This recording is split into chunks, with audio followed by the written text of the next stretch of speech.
Welcome back to Breaking Chains and Building Dreams, where we dive into stories that shape us, break us, and ultimately build us into who we're meant to be. I am your host, JC, and today we're going to talk about something very close to my heart and how the pain of my past led me down a dark path and how I found my way back to the light. This is a story about transformation, redemption, and the power of love. So let's get into it. I grew up in a small town in Mexico. It's in Guanajuato. It's called Moroleon, and it's two small cities. It's Moroleon and Uriangato. They're about 30 minutes away from Michoacan, Morelia. There was rich and poor people there. A lot of my family was well off. My aunt owned the local movie theater. My uncle owned the local bakery that is still there to this day. A lot of my family were rich. They had businesses. They sold clothes. This is the main thing that is provided in that city. That city makes clothes for, I want to say, 70% of Mexico, believe it or not. So there's a lot of entrepreneurs. There's a lot of money. There's a lot of poor, just like any other place. We didn't have much. My mom started her small business. My mom had a small store where she sold bags, and we were poor. We had enough, and we did what we had. The thing is that when we live in these poor neighborhoods, you're around the people that live in those areas. And where we lived, there was a corner where the men would hang out. They were like the local gang, I guess the local tough boys. But there would always be a big group of them out there. They really didn't care if they offended you or not. These were not good men. They would whistle at my sisters, at my mom as they walked by, throw out dirty jokes or words, and sometimes even slap them on the butt. This was like outrageous to me, especially, because of what had happened to me as a kid. Being tortured and being raped for all those years really, did a number on me, to the point where I guess I felt like I needed to protect, even though I really couldn't even protect myself because I was such a kid. I was 9 years old. Every time I saw these men disrespect like my mom or anybody really like the women on the street, something would just snap inside of me. And I would march right back to that corner with my fist ready to fight. And every time I got beat up. I mean, I was just a kid. I got smacked, I got kicked, they would push me to the floor. I got beat a lot. I got beat a lot trying to fight grown-ass men. But that didn't stop me. I kept going back, kept fighting because I felt like I had to. But each time something darker started growing inside of me, I'm not gonna lie. I wasn't just angry now because of what had happened to me as a kid. Now I was angry because of what people were doing to my mom and my sisters. I was becoming like bitter, jealous, overprotective. I became someone I just didn't want to protect now. I wanted to control. But you have to really, I guess, understand why, and you have to know what my life was like behind closed doors. You see, from a very young age, I knew what pain was. Not just pain of getting beat, but on the street, but like the pain that comes from the people who are supposed to protect you.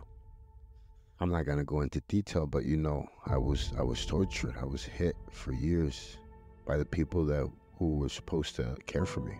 When you're a kid and you go through that kind of hell, it changes you. It twists you up inside until you don't know really how to feel or how to even trust or how to love. You start thinking that the only way to survive is to control everything, anything around you. One day when I was still just a kid, my older sister didn't come home. And when this happened, I panicked. In Mexico, when the girls don't come home, that means that the boyfriends are stealing them and, they're having sex and getting married. It's, don't look at me, I guess it's tradition over there. I grabbed a group of my friends. I've always hung around with older friends. I've always known who to partner with up if I need, like, big backup. I always hung around with people I shouldn't have hung around with. But I had to do what I had to do to survive on the streets. And I went to her boyfriend's house and I kicked in the door. When I kicked in the door, I came in with my friends looking for her. And I'll never forget the look of her boyfriend's parents' face. Shock, fear, confusion. Didn't know what was going on. And to be honest, neither did I. I was just a kid. But I was already on a path that was like leading me into a very dark life. Little did I know that was just a breadcrumb from what was about to happen. As I grew older, the jealousy, the anger, it grew stronger and bigger in me. I didn't trust anyone. Not after what I had been through as a kid on the streets. Everybody was out to hurt me. Not even the people that I loved. I got into toxic relationships where I needed to control everything and everyone. It destroyed every chance I had at happiness. I ended up in prison. And then after carrying that pain, all that anger with me, everything had to be, amplified after that. Everything I had been through, the beatings, the fear, the betrayal, it turned me into a jealous, controlling person who didn't know how to even love, I guess, myself. I couldn't even let it go. I didn't know how. I became a man that couldn't trust, couldn't love, couldn't be loved. My record was like 3 months in a relationship and the girls were running for cover. I was controlling, I was jealous, I was fearful. I would try to hurt you before you would hurt me. But I'm not gonna lie, prison did something to me. It broke me down even further until there was kind of like nothing left to hold onto. And when you got nothing left, you kind of give up or find a way to, I don't know, I guess turn into a victim. I had to find a way to rebuild myself. I had to. I paced around that year that I did in solitary just thinking, how can I rebuild myself? How can I be better? I have to believe that little choices that, because God was working in my life even when I didn't even know. Even that year solitary confinement where I read that story of the guy sleeping on the rock. I didn't know it was a Bible story, but it gave me peace that I needed at that moment in that place. And slowly, like I said, that little flame of hope turned on for some reason. For some reason, I chose to rebuild slowly, painfully, without even knowing.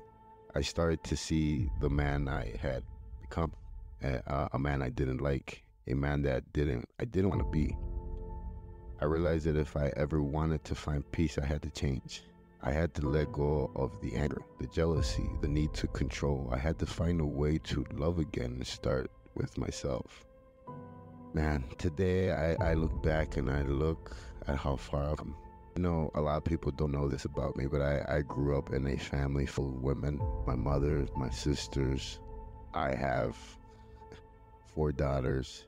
I had close to 30 aunts on both my mom and my dad's family. Like, I come from a woman family, and they showed me a lot of love, my aunts and stuff like. And the reason why I say, and I share all this is because, like, I have to believe that God has put things in my heart for a reason. Today I look back and I look at my mom, I look at my sisters, and now how I get to help these women at the Perry prison, how I work with them and I try to help them rebuild their lives just like I did. I'm in the process right now of building a Wonder Woman camp, a place where women can come to heal, to grow, to become stronger and better, but in a godly way, a way that It's about love, not control. A place far away from the city, from all the landmines, all the bombs, all the knives, all the needles, all the toxic environments. Away from everything, a chance to heal, a chance to spread hope and get strong. Pretty much, rearming you and training you, just like that scene in that movie, The Wonder Woman, where all the women are training on that island, away from everyone. It's the same dream that I have in my heart. I have a vision that's what's gonna be built. Call me crazy, but I have this faith that is beyond. It's what kept me from going crazy most of my life. I dreamed big.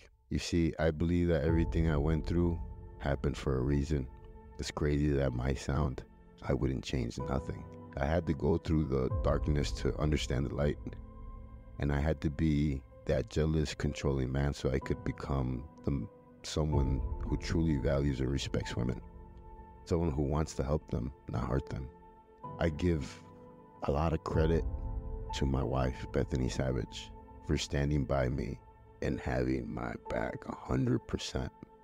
I give credit to the mothers of my children for being there with my kids and taking care of them in my absence. I give credit to my mom for raising 3 kids on her own, not knowing what she was doing or even how to speak English. My older sister for becoming the mom that she thought we needed. My youngest sister for always being full of love and hope and just as crazy as me. I've had some really strong women in my life, and I've also hurt a lot of women in my past. Today, I see a big reason to just thank God for molding my heart and giving me this mission to build this camp, to show that there is a better way, a place where women could heal, grow, become stronger and better. I have this dream of this farm with horses and cattle and dogs, a place where you'll be able to get up, work out, eat healthy, take classes, spread the hope and love with others. So I invite you, dream with me, pray, have faith with me, help me. Thank you for joining me on this journey today. If there's one thing I hope you take away from this episode is that no matter how dark things get, there's always a way out. You can rebuild. Trust me. God took me and gave me a new heart. Let's see what he could do with you. You could find love, you could change, but it all starts with him. And it starts with letting go of the past and believing that you deserve a better future. If you found today's episode meaningful, please share it with someone who might need to hear it. And don't forget to subscribe to Breaking Chains and Building Dreams so you never miss an episode. Together, we could break those chains of the past and build dreams for the future. Stay strong, stay hopeful, and keep pushing forward. I am Julio Cesar Almanza, aka JC. You already know what time it is. Súbanse a la Suburban, and I'll see you next time.